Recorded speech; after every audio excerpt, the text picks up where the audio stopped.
Hello dear friends, yes good morning, good evening all of you. आज के lecture में हम बात करने वाले हैं कि अगर आप फाइनेंशियल ईयर 25-26 असेसमेंट ईयर 26-27 का income tax return due date के बाद फाइल करते हैं तो कौन कौन से नुकसान होने वाले हैं, यह आज हम इस वीडियो के अंदर देखने वाले हैं। नॉर्मली इंडियन पर्संस लेट ही होते हैं, हमेशा जहां कर भी हो वहां पर लेट होते हैं। इसी तरह से इनकम टैक्स रिटर्न फाइलिंग में भी वो अगर लेट हो जाते हैं तो उनको ये नुकसान भुगतने पड़ेंगे।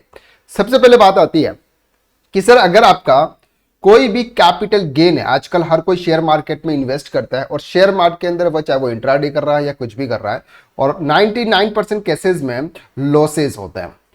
अगर उस लॉस को नेक्स्ट ईयर कैरी फॉरवर्ड करना है, उस पर्सन को अगर उस लॉस को नेक्स्ट ईयर कैरी फॉरवर्ड करना है तो उसको ड्यू डेट के पहले पहले अपना इनकम टैक्स रिटर्न फाइल करना होगा। अदरवाइज अगर वो belated income tax return file करता है तो वो अपने कैपिटल गेन के लॉसेस को नेक्स्ट ईयर कैरी फॉरवर्ड नहीं कर पाएगा।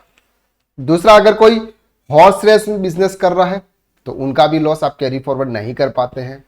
बिजनेस लॉस अगर आपका कोई भी है, चाहे वो ट्रेडिंग है, मैन्युफैक्चरिंग है या फिर अगर आपका कोई प्रोफेशन है, अगर कोई भी बिजनेस है और उस बिजनेस में अगर आपको लॉस हो रहा है और उस लॉस को आप कैरी फॉरवर्ड करना चाहते हैं, यानी कि नेक्स्ट ईयर की इनकम के साथ में उसको एडजस्ट करना चाहते हैं, तो उसके लिए आपको क्या करना होगा?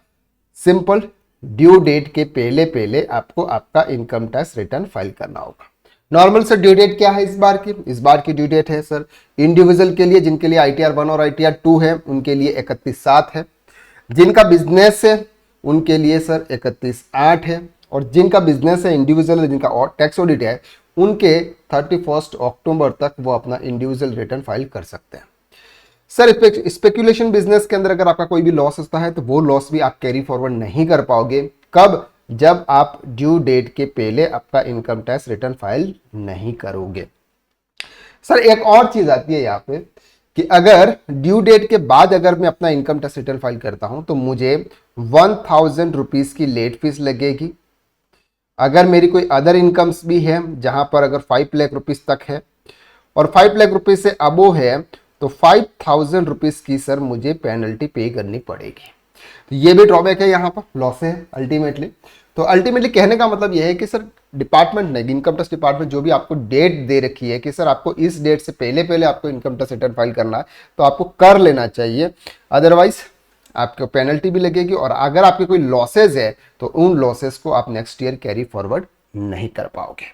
ठीक है, चलो सर अब बात करते हैं कि अगर आप अकाउंटिंग एंड टैक्सेशन फील्ड के अंदर हैं, बहुत लंबे समय से आप काम कर रहे हैं लेकिन फिर भी एक्सपर्ट नहीं बन पा रहे हो, तो हमारा एक कोर्स है सर टैक्स कंसल्टेंट कोर्स, बिल्कुल प्रैक्टिकल बेस्ड कोर्स है।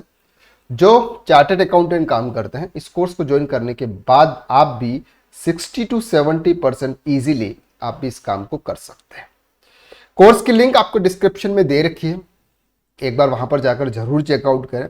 कोर्स बहुत डिटेल में है, एवरी मॉड्यूल आपको डिटेल में समझा के रखा हुआ है वहां पे और इतने अच्छी तरीके से इस कोर्स कंटेंट को बनाया है। और एक बार अगर आप फ्यूचर में अगर अकाउंटिंग एंड टैक्सेशन फील्ड में हैं तो एक बार तो आप इस कोर्स को जरूर परचेज करें और पूरा स्टार्टिंग से लेके एंड तक बहुत अच्छी तरीके से आप उस पार्ट को कवर कर रहे हैं।